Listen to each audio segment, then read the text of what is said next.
পারে নাকি? ভোক্তা অধিকার সংরক্ষণ অধিদপ্তরের সহকারী পরিচালক ফাহমিনা আক্তার ও মোহাম্মদ আব্দুল জব্বার মণ্ডলকে যেখানে সাধারণ মানুষের জন্য বাজারে, হোটেলে, খামারে অভিযান চালাতে দেখা যায়, সেখানে তাদেরই আরেক সহকর্মী, যিনি কিনা যশোরের দায়িত্বে রয়েছেন, তাকে অফিসে গেলে পাওয়া যায় না। কোথায় থাকেন, কি করেন, তারও কোনো সদুত্তর নেই। দেখুন, সিংহাসনের মতো চেয়ারটি ফাঁকা। দিনের বেশিরভাগ সময়ই এমন ফাঁকা থাকে এই চেয়ারটি।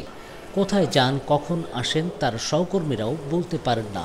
যেমন খুশি তেমন চলি টাইপ আর কি। অথচ চেয়ারটিতে বসার কথা এই কর্মকর্তার। ইনি হলেন যশোরের ভোক্তা অধিকার সংরক্ষণ অধিদপ্তরের কর্মকর্তা, এই অফিসের সহকারী পরিচালক সেলিমুজ্জামান। কার্যালয়ের বাইরে সেলিমুজ্জামানের নেমপ্লেট সাঁটানো থাকলেও চেয়ারে তাকে পাওয়া ভাগ্যের বিষয়। 23 অক্টোবর বৃহস্পতিবার অফিস টাইমে কয়েক ঘন্টা কর্মকর্তা সেলিমুজ্জামানের জন্য অপেক্ষা করা হয়, তবে তাকে পাওয়া যায়নি। ফাঁকা চেয়ারের সামনে বসে থাকা এই ব্যক্তি সেলিমুজ্জামানের সহকর্মী। দীর্ঘক্ষণ অপেক্ষার পর তার কাছে জানতে চাইলে তিনি বলেন, স্যার অর্থাৎ এই সেলিমুজ্জামান দুপুরের পর খেতে গেছেন, আসবেন কিনা তার কাছে তথ্য নেই। অথচ যশোরের ভোক্তা অধিকারের এই অফিসে অভিযোগ জানাতে এসে বারবার ফিরে যেতে হয়েছে এমন দুজন ব্যক্তির সঙ্গে সেখানে দেখা হলো।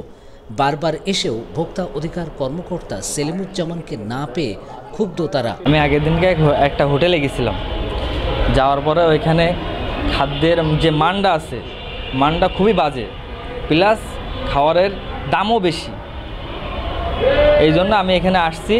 আসার পরে পরশুদিন আসছিলাম এই ভোক্তা অধিকারের এখানে আমি আসছিলাম। পরশুদিনকে আসছিলাম, আজকেও আসছি, আবার দেখা যাচ্ছে আবার কালকেও আসতেই হবে। এরকম 3-4 দিন ধরে আমরা ঘোরাফেরা করতেছি।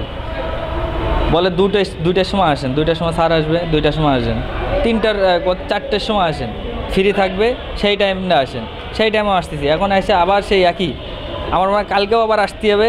আমি একটা অভিযোগ করব, এই জন্য আমি আসছি। আমরা বাংলাদেশ নাগরিক হয়ে যদি বাংলাদেশ সরকারের নিযুক্ত যদি চাকরি দিয়ে থাকে ভোক্তা অধিকারী অফিসারদের, সেই অফিসারের কাছে আমরা যদি কোনো কাজে যায় যদি আমরা বিফলে আসি, তাহলে আমাদের বাংলাদেশ সরকারের, মাননীয় সরকারের এই ভোক্তা অধিকারের অফিসারদের চাকরি থেকে আমার মনে হয় বয়কট করা উচিত। তাদেরকে ভোক্তা অধিকারে রাখা উচিত না। আমরা জনগণ যখনই তাদের কাছে আসি কোনো সুবিধা নিতে, কোনো প্রয়োজনে, কোনো দরকারে, সে আমাদেরকে এক্সকিউজ দেখায়, আজ আসি কাল আসি, পাওয়াই যায় না। আমরা এই নিয়ে 12-13 দিন আসলাম, তাকে এই পর্যন্ত ভোক্তা অধিকার অফিসে আমরা পাইনি, আমরা দেখিনি। যশোরে ভোক্তা অধিকার অফিসে গেলে দেখা মেলে সেলিমুজ্জামানের এই সহকর্মীর।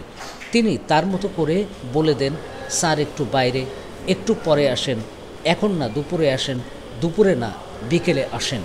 এভাবেই চলতে থাকে। অভিযোগ জানাতে আসা ব্যক্তিদেরও এভাবেই ঘুরে যেতে হয়। Next level, well done, side by side fridge.